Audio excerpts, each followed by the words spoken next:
All right, so just to start off, could you kind of just tell us what all you did in training today and how it went?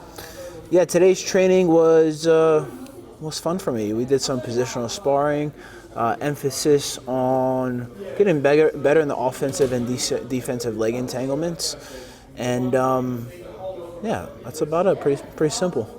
So Dima's in town now. He's kind of running the camp and stuff. What difference does Dima make whenever he's here at B Team? Yeah, Dima has a great impact, as well as all the guys that he brings along with him. You know, guys like Owen Jones, Joseph Chen, his purple belt Linus that's on there. It might be a brown belt nowadays, but anytime Dima comes, he brings an influx of really great talent to B Team. So. Yeah, it's a combination of everything. As far as how the room is ran, it's not when he's here, it's not the typical like technique and then training. It is a kind of a positional sparring play round to build fluidity in specific situations, and then we turn to technique, and then another play round, and then we get to real positional sparring and maybe open sparring after that. Gotcha. What's your favorite part of training? I honestly love all parts of training. I love the learning aspect. I love getting put in bad positions, and I love realizing where I need work at. I think that's the great thing about jiu-jitsu is that there's always more to learn, always situations and techniques you can get better at. And I'm in the middle of that right now, learning and getting better. For sure. Who's some of the main guys in the B Team room that you get a lot of rounds with and train a lot with? Yeah, I look to run through everybody, from all the way from our best black belts to some of the newer guys, just because I need a wide range of reactions and wide range of talent, so I can get different kind of quality reps. But guys like Declan Moody, do tons of rounds with. Ben Hodgkins. We have our local leg locker like Austin Senos, and then obviously all the foreigners that are here like Joseph and Owen Jones and guys like that. And yeah, we're just having a great time. Nice. So I want to ask you some specifics now about your match coming up on WNO 27, April 18th against Kaynan. Overall, how are you feeling about this match with Kaynan? That's right. Nicky versus Kaynan Duarte, April 18th, right? April 18th, on a Friday, and yeah, I'm just looking forward to it. This guy's uber talented. Just submitted everyone in his double gold ADCC World Championship run. So uber talented, uber successful, and it'll be a rematch for us. And I'm looking forward to kind of seeing my progress throughout the years. Yeah, do you remember much from your first meeting with Kaynan in 2019 ADCC? Yeah, first time we met, I lost via points in ADCC finals. It was I think it was the second jiu-jitsu match that I lost. First match I ever lost was my first trials. I ended up taking third in the East Coast trials. Then a few months later, I did the West Coast trials, won that, and then competed a bunch until Worlds. Did Worlds, and then lost in the finals to Kaynan.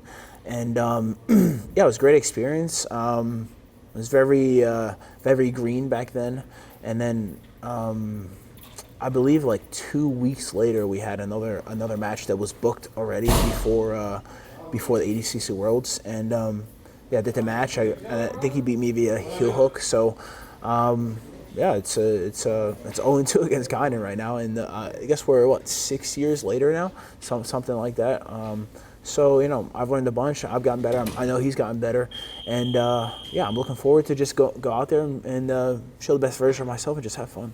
Are you surprised at all that you guys have never fought again since 2019? Because that is kind of crazy. Two of the guys, top of the heavyweight division, but it's been 6 years since we've seen you both compete. Is that? I wouldn't say I'm surprised, but I think I needed to learn a lot to get on that level. Obviously, I had really great success early on. I mean, I guess throughout all of my career, but as far as gaining knowledge and experience goes, it's like a steady up, and then you kind of even out, and you're on this ride upwards. So I'm on an upward trend right now, and yeah, I'm just looking to stay on the upward trend. How have you evolved as a grappler since that match in 2019? Well, I would just say since the last time myself and Kaynan Duarte have competed, I've gotten better in all positions. I was just very green. I mean, at the time, I knew had a knee cut pass and kind of how not to get rear naked choked, and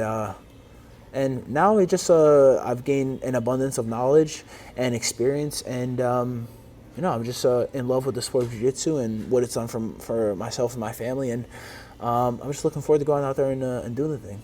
Nice. Yeah. So I want to ask you also about CJI real quick. Just overall, how was your experience at CJI? Because it was a crazy moment in grappling history, to be honest. People split, some ADCC, some CJI. You ended up coming out on top as the $1 million grappler. What was that like?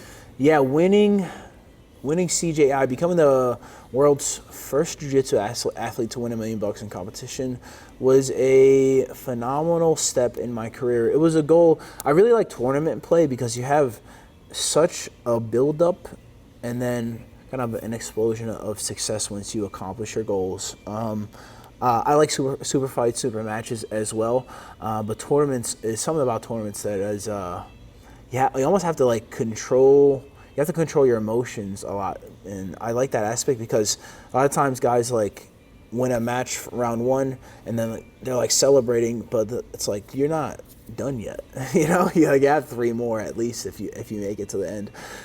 So I really like that aspect of tournament play.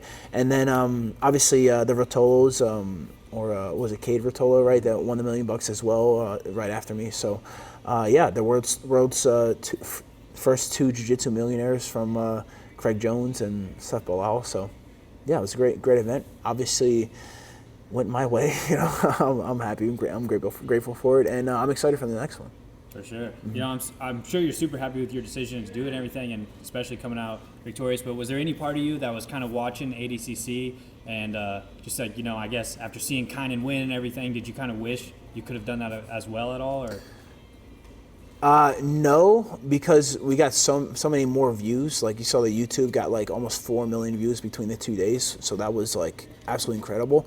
But I gotta be honest, the moment I finished my finals, I was looking at my phone. I was about to text Mo hey, you should let me do the absolutes tomorrow.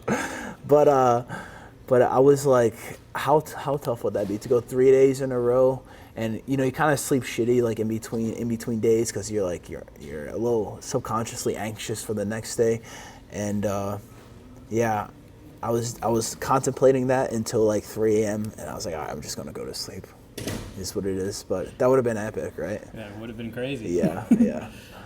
So I guess I want to get your thoughts on just how big do you think this match is? ADCC double gold champ going against the CJI champ, kind of the first time we've ever been in this situation to do a match like this. Do you think this is a huge match, or is it an important match? This is absolutely one of the most anticipated grappling matches probably in the history of jiu-jitsu, right? We have the only other one that comes close is probably the Gordon versus Pena dispute, but you're talking all submissions, ADCC double gold, and the all submissions CJI $1 million grappler world champion. This is what the people want to see, I'm excited to be a part of it. What can the fans expect from you whenever you take the mats against Kaynan? The fans can expect me just to be myself and do what I'm best at. I feel as if in the past I've somewhat tailored my game to beat specific opponents, and that's not me anymore. I'm just going to do what I do and do what I'm best at, and just be grateful for the moment, and whatever happens, happens. For sure. If Kaynan's watching this or anything, do you have any message for Kaynan? Anything you want to say before the match? Well, thanks for taking the match, and let's have a good time. Awesome. Anything else you want to say? Subscribe to the B Team Jiu-Jitsu channel. Watch the Simple Man podcast. Buy Kaynan Jerky, CARNEJERKY, 24 grams of protein. Secret sauce included. That's it, bro. Let's go. Awesome. Thanks, Nick. Appreciate it, man. Absolutely.